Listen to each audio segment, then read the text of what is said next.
This is nothing but that sports talk. Were you ahead of the game? Hey, Coach. I just wanted to ask you, I know last year the draft is going virtually, and this year is going to go virtually for the second year in a row. What, like, what were your thoughts about the WNBA draft being virtual this year compared to last year? And when you look at the draft a player, what do you look at? Yeah, obviously we were, happy with the success of the virtual draft. Remember, we were almost the guinea pigs, right? We were the first professional team that did a virtual draft last year and thought it went really well. Obviously, there's best practices. We've had a year of a virtual draft already. So I'm excited about what, Thursday night looks like, and still hope that the players that get drafted, all their hard work throughout their basketball careers have come into this moment that they truly feel special on being picked by a WNBA team. So excited about what this virtual draft does. I just have great respect for our league office and our leadership, that they will make everybody feel truly special on Thursday night. For us, I'm a big culture guy. It goes back to my long time career in the collegiate level. It doesn't matter what level you coach at. I believe you win championships in the locker room before you win championships on the court.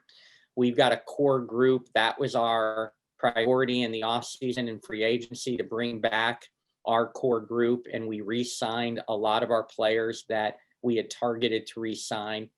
And so we have that core back, and we want to build with that core and build upon that core that has such a great chemistry, has such a great locker room presence. We have a championship locker room leadership wise. We have tremendous leadership, championship pedigree from people that have won championships. We have a bunch of players now in their 30s. And so what we hope with our draft picks on Thursday night to really add and bring value and bring addition to what we believe is a championship locker room environment. Yeah, Coach. Earlier in the conversation, you mentioned Kaila Charles, who you drafted in last year's WNBA draft. What are your impressions of her contribution to the team last season? What will you look to gain out of her this season coming up? Yeah, Kaila had a tremendous rookie season for us. She has a huge and bright future. She's a two-way player. She's a physical guard that can really defend, but she's also so underrated offensively. She can get herself to the rim. She can score in transition. She's such an underrated three-point shooter. And because she didn't do that at Maryland and the volume was really low in terms of attempts at Maryland, that was undervalued. She is a really quality shooter. I just think she has a bright future as a two-way wing in this league. And she's coming now off her first successful international season in Israel. So I really expect a great sophomore campaign for Kaila. I think her ceiling is tremendously high.